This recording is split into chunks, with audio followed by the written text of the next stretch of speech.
Dee, this one's for you. All right? See if you got this guy. Ichiro Suzuki. Do you know who this is?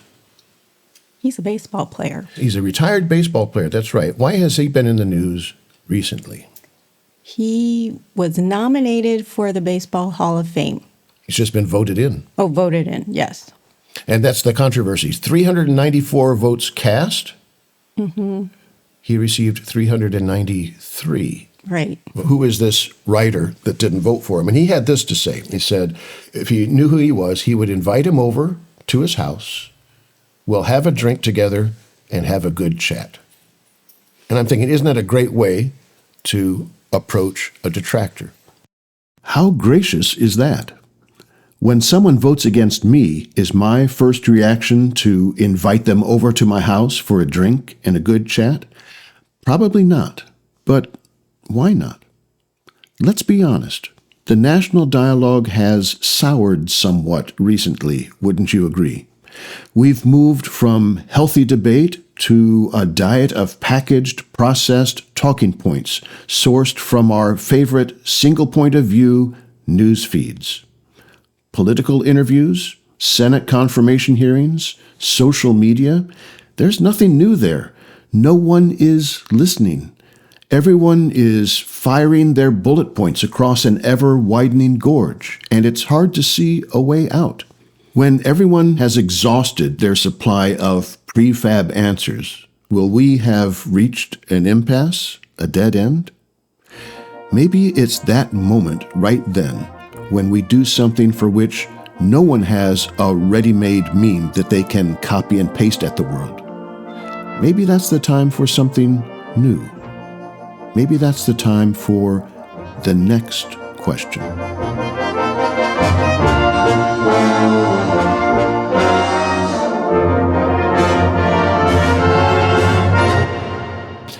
Came from Japan, where he played in the Nippon Professional League for a while and accumulated a bunch of hits there, a bunch of records there, and then he came into the major leagues.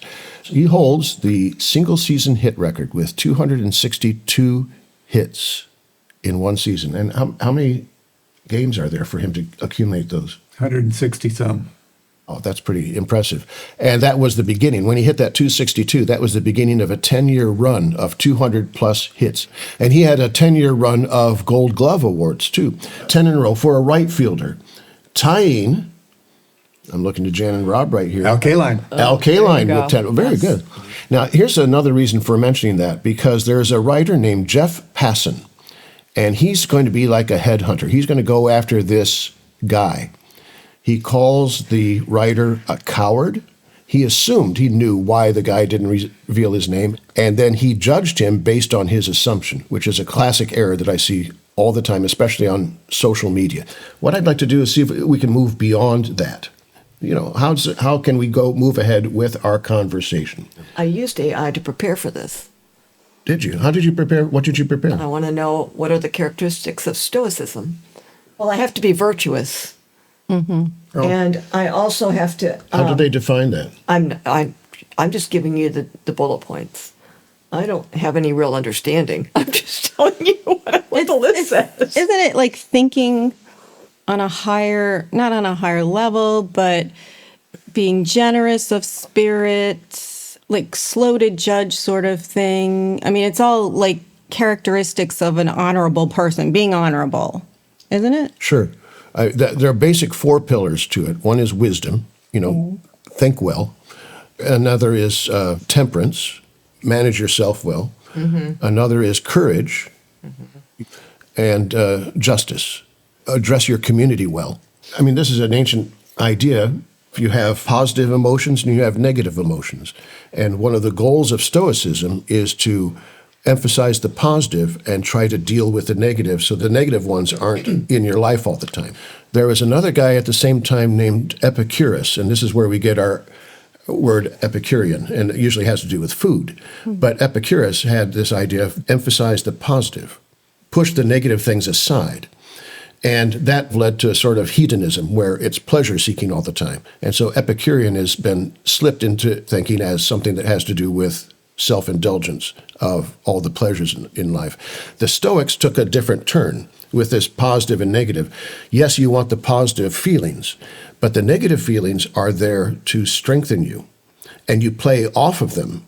If you've been through this before and you've taken it on board and you've resolved it, then your experience is broader and you have a better way of setting the negative, not aside, but not letting it infect you. Control you. Yeah. When negative feelings come up, you can see them as a challenge to grow rather than something that needs to be pushed aside and So avoided. I would guess that's where the justice comes in, or that would be connected. Well, all of them. All of them. Right. For me, I look at it as I look at today from tomorrow's perspective and not looking at today from yesterday's perspective. Yesterday can be crippling to you or it can be illusory. But if you're thinking about tomorrow, how do I want to look back on what I did today? How can I make tomorrow better by giving tomorrow great memories of today? Okay. Usually when I'm angry, it's because I see or I hear of injustice, which Yeah. drives me to want to see justice. Yeah. That's usually, I mean, that's where I'm making a connection. Does anyone here, just show of hands, did anyone here ever use social media? It's funny. I've greatly reduced my social. I think, things like MySpace, things like that. Do we do that? Old school boy. So in social media, one of the exercises I do is before I click on that button in my browser that says Facebook, let's say, I think, what am I likely to find here? And how am I going to react to it when I see it? I could see a post from someone with whom I disagree, and it could be about a hot button topic. And so what am I going to do with that? That's one of the tools of the Stoic. In the morning, wake up. What's your day going to be like? Realize it's not going to be that, but you've got plans, and how are you going to confront things that distract you? The way you describe Stoicism to me is that ability to just pause before you do. And I mean, it's just the practical word I'm coming up with for it all. When you're responding to anything, you want to pause and reflect on where to place that. And that also helps me. I'll take the temperance and say emotionally, because I can respond very easily from a defensiveness or an emotional response. But if I pause for a moment and think about what's an effective way to respond, I'm going to be happier with my choice. I had a moment this week with Facebook where somebody posted something I greatly disagreed with. The knee-jerk reaction is to comment and say, well, no. But so I had an argument in my head with this person for pretty much the rest of the evening. And then I just left it. So what Is that satisfying? To a certain point, but it also, with wisdom, I've learned nothing I could say would work. And only if I got into the nitty gritty of it, I would say this person would have been incapable of comprehending what I was saying. So it was just like, no, you just got to leave it because you're not going to get anywhere. Well, I think you need to take that into consideration. I mean, I've got to draw the line with people that maybe believe something but it's, totally divorced from the facts. There's a difference between, belief and truth, I think.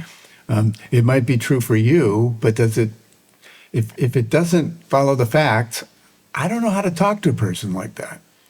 And so probably it's a good thing I'm not on social media. Yeah. Because, you would go crazy, right? I would.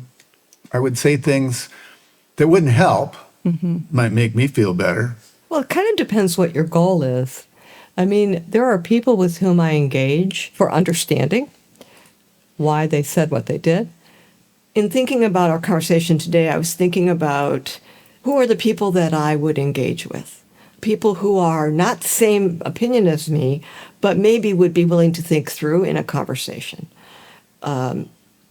There are people that are a long way away from me and motivated by things that are very different from me that I'm not sure it would be worthwhile to engage with. So I failed that this week, by the way, on social media, but I try to think about that and think, this person, where are they coming from? How can I learn more about where they're coming from if I don't already know, which is what Jim is speaking about. I don't want, if it's somebody that I know very well, maybe my assumptions are correct. But if it's somebody, or maybe they're not, but I'm more likely if I know them well. But if I don't know them well, I'm probably not going to engage without trying to find out where they're coming from. Yeah. There was a technique that we employed when we were teaching total quality management, improvement, continuous improvement, and it's called the 5 whys. And if you just keep asking the question why, by the time you get to 5, generally you've gotten to the core of what the person is trying to say. And that's kind of what you were saying, Jan. You like to know why people think what they think. Mm-hmm. Why do you believe that? And then, well, why is that? They keep asking the question why. A lot of times you can get to a point, maybe even a point where you can agree. But it takes patience to go through that with some people. Well, you have to shut your reactionary self down and listen. Yeah. And because my goal's going to be find common ground and work from that. And some of the most effective listening I've been part of in a group where we're talking about racism is to kind of remove the big racism word and get down to what do we have in common? That maybe you don't even think about the race part till you get further down the road.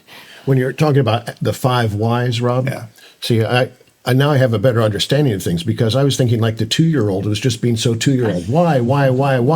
And then you realize inside their mind, they're saying, I'm just trying to get to a core understanding of what you're saying, Dad. That's right. You're never too young. Dee, when you were talking about, I'm not going to engage because they wouldn't understand. Yeah, I thought of that after I said What did you it. think about when you said that? Well, okay. The individual posted they were grateful for certain people in their lives because they helped them form, I guess, ideas. What I wanted to say is, aren't you capable of thinking for yourself? Why are you relying on other individuals to think for you? The implication was these people helped them understand or come to a certain point of view that they had. And I just thought, no, they're letting someone else think for them. It would be their ability to think on their own, to generate their own ideas. And it came through in that post. They didn't have that skill, or they had not practiced that skill, I guess, is what I'm trying to say. Did that make sense?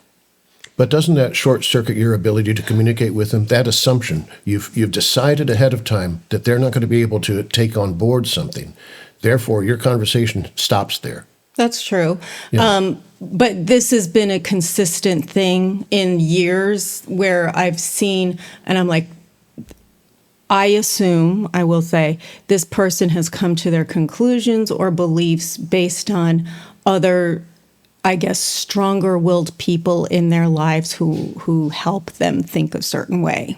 Can you think of a question you could ask that person that would get more information that wouldn't have them put up a wall against you? Because sometimes when you ask a question, it can seem like an affront, like you're challenging them. And so they go defensive, and then there's no conversation anymore. Mm-hmm. It's just lobbing bullet points at each other. But can you think of a question that says, that starts with something, well, that's interesting. How did you come up with that idea? Okay, well, it was someone had said something. I said, oh, okay, so do you think they were right with that? Get them to evaluate their ideas, the ideas they've received from others, on their own terms. Yeah, no, I hear what you're saying. I guess I went in a few different directions. One, I was upset with the thinking going on. Two, I was upset that this person has allowed themselves to be influenced by others, or they put themselves in a position of inferiority in their thinking as compared to, it was like this male dominance thing, that they've fallen into that trap of, oh, poor little me, I'm so grateful for my husband who thinks this way, or, and I jump on it all the time because I see too many women allowing themselves to think, oh, they're inferior to, say, this male in their life who helps them understand things, and that's what was going through. So I had anger on multiple levels, on that level itself, and then on the subject matter that was being discussed. So It probably was. I'm thinking the subject matter might have been the trigger. yes, If you had seen it in with a different subject matter and maybe different people, you might have reacted differently. maybe, yeah. Possible. Two things that are my triggers. One, Yeah. women allowing themselves to feel or believe they are inferior to a male. And they're not even aware of it. And it's probably they've been raised a certain way and they just slip into it naturally. So, because I can tell you, I tell my girls at school, do not let a guy influence you or make you think a certain way. Girl, no, we don't go down that road. So I try to be a positive, strong female influence and help my girls think Like the for card. themselves, because it drives me nuts. Well, I think we have a question from the audience. I know. I just want to say what I loved about what you just said in processing that is you recognize your own triggers. Okay. So maybe that is what makes you say, I'm not going to engage that right now because I'm recognizing I have an emotional reaction to that. And I think that's a healthy pause. You could go back sometime, maybe not so emotionally impacted, and ask the question. But Jim made an important point that I always have to be aware of. Because I ask why a lot, I can be misinterpreted because I'm asking for information. And people sometimes read that as a challenge. Yeah. And so I have to think very carefully, and it's why I prefer a face-to-face or a verbal discussion, not social media. I have to think carefully about the tone I'm using when I say why. Jim set it up well. That when he said, that's interesting, engage, that's interesting perspective. How have you come to that, or why do you think that? Allows for some space in there, and it's not like a, why the heck do you think that? Well, it's a spoonful of sugar idea. What's going to set it up? If you say, where did you get that information? There's no tone of voice that you've provided. Exactly. And so the listener is going to provide their own tone of voice to you based on, well, this is a contentious thing, so that's a challenge. What if you said something right up front and say it's something, I hadn't thought of it that way, and then do it? Yeah. So you first give a little bit of sweetening to it and give a little bit of space that actually I'm inquiring of you right now. I'm not challenging you. Moves the conversation ahead. Another sort of strategy in this that I've been considering is in a conversation like that, maybe what I don't want to do is engage in that conversation. I want to engage or set the groundwork for the next conversation I'm going to have with that person. And so I'm thinking what I need to do is, all right, let's back off here. How can I make this so that the next time we talk is possible? So put myself as a listener, not someone that's going to counter anything that they say. Just listen and just listen again. And they are realizing, oh, they're not getting any pushback. They're feeling comfortable. They're feeling open, which allows the next conversation to happen. Part of it, too, part of the goal of the conversation is they've just said something that I would never say. What would it take from me to say the same thing they did? All right? Do I need more information? Do I need a certain point of view? Do I need a lobotomy? What do I need that would make me say the same thing that they just said? And then I have to measure, okay, would that compromise me too much? Would that help me grow? What is it going to do to me? And that inquiry is very instructive if you're open to it, if you're ready to co-author the conversation with the other person rather than just treat it as a soliloquy, or a monologue. If I come into conversations that have turned contentious, I have to be very honest with myself and say, what did I do to cause that? Or what did I do to contribute to that? Or what didn't I do that could have stopped that from happening? Then I'm in the Stoic way. This was a negative thing. Now I've got to broaden out. How did I accommodate that? How didn't I? When I come into the next one, when I'm about to hit that Facebook button on my browser, what am I likely to find there? And how do I want to respond to it? And how tomorrow do I want to look back on today with satisfaction? Yeah. So, you can run into someone that is simply flat out This is me, and it's not going to change, which means that approach to that person, we either stop the approach to the person or we find another way to do it. Well, I turn it around the other way. What if someone made assumptions about me, said, I'm not going to engage Jim on this because he won't understand what I'm saying. He doesn't have what it takes. He doesn't have the background. He doesn't have the education. He doesn't have the experience to understand what I'm going to do. What if I found out someone was thinking about me that way? How would I feel about that? Anger, shame, whatever it is. And then think, who am I doing that to? Who am I encouraging to feel defeated or to feel anger or to feel shame? And then I think, all right, if that's the way it is, if I'm that antagonist, maybe I need to find another way to engage. You're a better person than I am, Jim. No, I'm not. Yeah, no, you are. No, I've got the wounds to show it. Well, yeah, but We're in a day and age where that is an uncommon experience. Probably because of social media, or at least it plays out there, where we have our script ready for what we think, what we believe, and other people do too. And so we're not hearing what's being said, but also, this is where I'm going to run into a problem. We are also in a time of where I think some lines that need to be drawn. I don't remember who it was.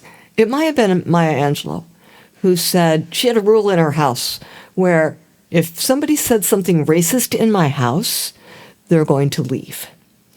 That's kind of where I get stuck. There are moments when I want to understand, how did you come to think that? But we have so much hate speech flying around right now that I am not interested, to be perfectly honest, I'm not interested in engaging that. Getting down to drawing the line, I think that's where you come down to the foundation. You have to have like your pillars and know why you have them, and then how to recognize when those are being crossed. And I think, like, when you talk about racism, a lot of people would say, no, they're not racist. They're justifying it in some way that they feel is legitimate, and they're able, and they do not see that they're racist, that the line has become murky for them.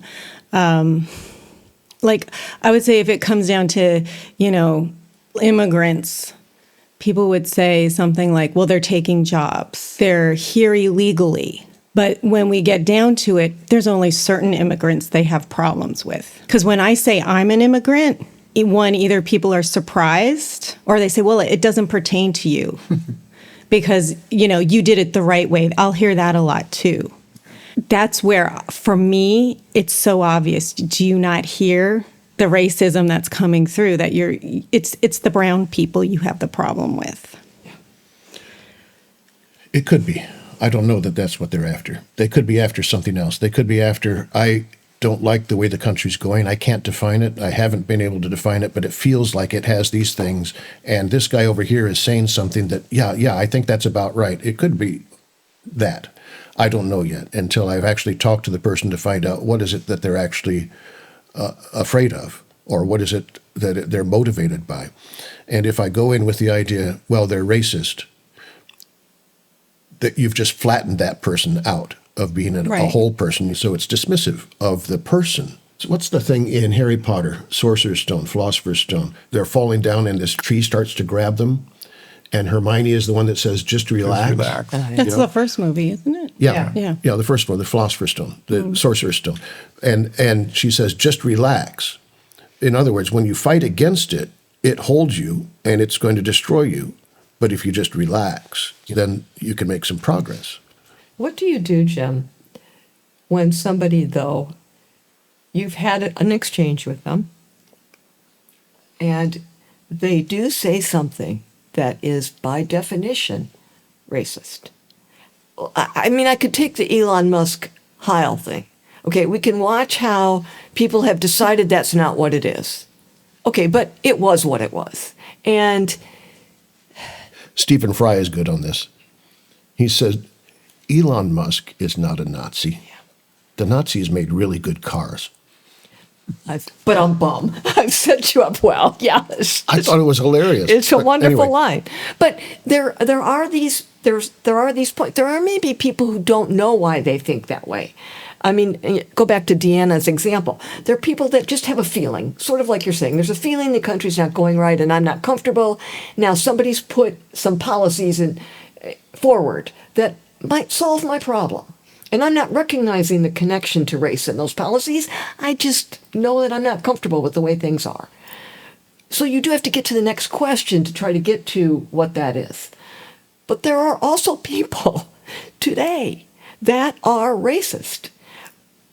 Yesterday, Trump has decided to cut off aid to South Africa because the white landowners are not being treated fairly. Okay, now, what's under that? What's under that? We have heard that before. If we have any understanding of history, we know where to put these things. I mean, if we don't have any understanding of history, that's another problem. But we know what white landowners means. Mm-hmm. So that is a racist policy. And we can see it throughout right now. And I think not calling it out or finding a way to call it out is not something I can live with. So I have. here's an experiment, an exercise that's done by Stoics. My glasses are off. I like to do it as a gratitude thought experiment. And if you're driving and listening to this right now, don't follow these instructions. Close your eyes and imagine something that you really care about not being there, right? Just imagine for a moment that it could be a person, it could be an animal companion, it could be the security of a house, it could be anything. Just imagine for a minute that that is not there and absorb that feeling. Then open your eyes and realize, no, that's not true. That person is still there. That animal is still there. I still have this house. It gives you a shot of gratitude. And so the next time you see that person or that animal, or you go home and say, this is our home, you are filled with a positive feeling towards that. You've set an anchor of what if, but you don't dwell on it. It's not dwelling on the negative. It's a way of exercising your gratitude towards something. Because how many times, well, it happened with our dog Pip, who is doing fairly well. Don't you think? Oh, yeah, he looks good. He's not 100%, but he seems fully functional and happy in that. But I remember the way I felt when it was first diagnosed that he had this meningoencephalitis, and it can, within a week, cause us to lose him. And I remember what I felt like during that week. And I remember what I felt, and I was an emotional mess for this 3-pound dog. And then I find out, every day I look at him, there's so much gratitude, and I want him to feel so happy. And that thought is a Stoic exercise to express gratitude to things and look at the world in the positive thing and not take for granted what we have. Uh-oh, I could lose this. Uh-oh, I could lose this. Oh, no, that's not it. I have this. So it's gratitude for what you have rather than disappointment at what you don't have. I don't have the boat that my neighbor has, and he must have more money than I do. And then I'm just filling myself with this negativity. I said, you know what I've got? First, I've got Deanna. I am a wealthy, rich man. I can get food I haven't been hungry ever unless I've done it deliberately to myself. I've never gone in want. Imagine going back 2, 3, 4 generations and telling your ancestors, there'll be a time when you can have this. They will be able to diagnose this, and we have solutions to that now. And we have this, and we have this, and tomorrow is even going to be better. In Star Trek The Next Generation, in an episode called The Wounded, Miles O'Brien is at a bar talking with an old enemy from the Kardashian Union. He describes a Kardashian attack on an outpost and how he defended himself with a phaser that had accidentally been put on maximum. He says he had never killed anything before that. And then he says, "It's not you I hate, Kardashian. It's what I became because of you. Let's take care how we respond when attacked, how we defend ourselves and others. Let's supply tomorrow with a memory of our actions that speaks of courage and justice, temperance and wisdom. Until next time.